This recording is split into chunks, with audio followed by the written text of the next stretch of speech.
जय श्री राम। आइए आगे सुनते हैं श्री शिव पुराण में। मैना द्वारा भगवान शिव का परिचय, उनके रूप को देखकर संतोष का अनुभव, अन्यान्य युवतियों द्वारा वर की प्रशंसा, पार्वती का अंबिका पूजन के लिए बाहर निकलना तथा देवताओं और भगवान शिव का उनके सुंदर रूप को देखकर प्रसन्न होना।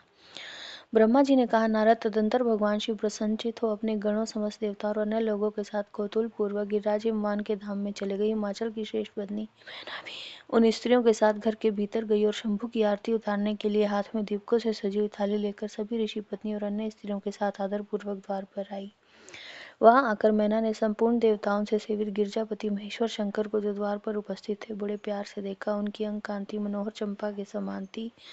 उनके एक मुख और 3 नेत्र थे। प्रसन्न मुखारविंद पर मंद मुस्कान की छटा छा रही थी। वे रतन और सुवर्ण आदि से विभूषित थे। गले में मालती की माला पहने हुए थे। सुंदर रतन में मुकुट धारण करने से उनका मुखमंडल उज्ज्वल प्रभा से उद्भासित हो रहा था। कंठ में हार आदि सुंदर आभरण शोभा दे रहे थे। सुंदर कड़ी और बाजूबंद उनकी भुजाओं को विभूषित कर रहे थे। अग्नि के समान निर्मल में अनुपम, अत्यंत सूक्ष्म, मनोहर, विचित्र, बहुमूल्य युगल वस्त्र से उनकी बड़ी शोभा हो रही थी। चंदन, कस्तूरी, मनोहर कुमकुम के अंगराग से उनके अंग विभूषित थे। वो बहुत ही सुंदर लग रहे थे। ऐसे सुंदर लग रहे थे कि करोड़ों कामदेव से भी अधिक मनोहारी थे। वे अपने सभी रूपों से अधिक सुंदर जान पड़ते थे। भगवान शिव को जब माता के रूप में अपने सामने खड़ा देखकर मैना की सारी चिंता दूर हो गई। वे परमानंद सिंधु में निमग्न हो गई और अपने भाग्य की, गिरिजा की, गिरिराज हिमवान की और उनके समस्त कुल की भूरी भूरी प्रशंसा करने लगी। उन्होंने अपने आप को कृतार्थ माना और बारंबार हर्ष का अनुभव करने लगी। सती मैना का मुख प्रसन्नता से खिल उठा था। वे अपने दामाद की शोभा का सानंद अवलोकन करती हुई उनकी आरती उतारने लगी। गिरिजा की कही हुई बात को बारंबार याद करके मैना को बड़ा विस्मय हो रहा था।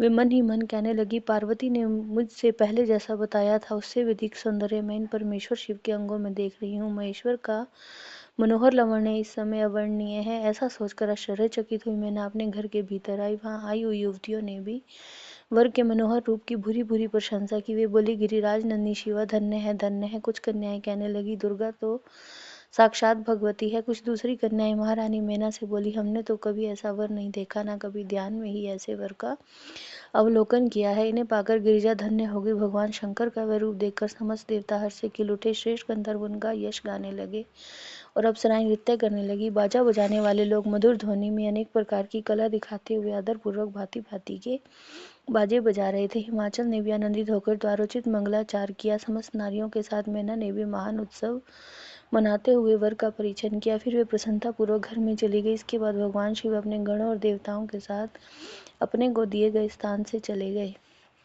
इसी बीच में गिरिराज के अंतःपुर की स्त्रियां दुर्गा को साथ ले कुल देवी की पूजा के लिए बाहर निकली। वहां देवताओं ने, जिनकी पलकें कभी नहीं गिरती थी, प्रसन्नता पूर्वक पार्वती को देखा। उनकी अंग कांति नीलांजन के समान थी और वे बहुत विभूषित थी।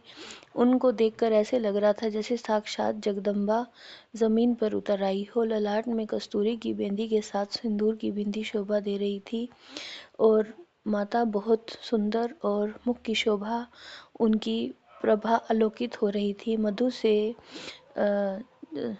से विभूषित उनकी जो अलौकिक प्रभा थी, उसको देखते ही सभी लोग उनके चरणों में दंडवत हुए जा रहे थे और उनकी शोभा को देखते हुए भक्त वत्सल परमात्मा प्रभु भगवान शिव की याद सभी देवी देवताओं को आ रही थी।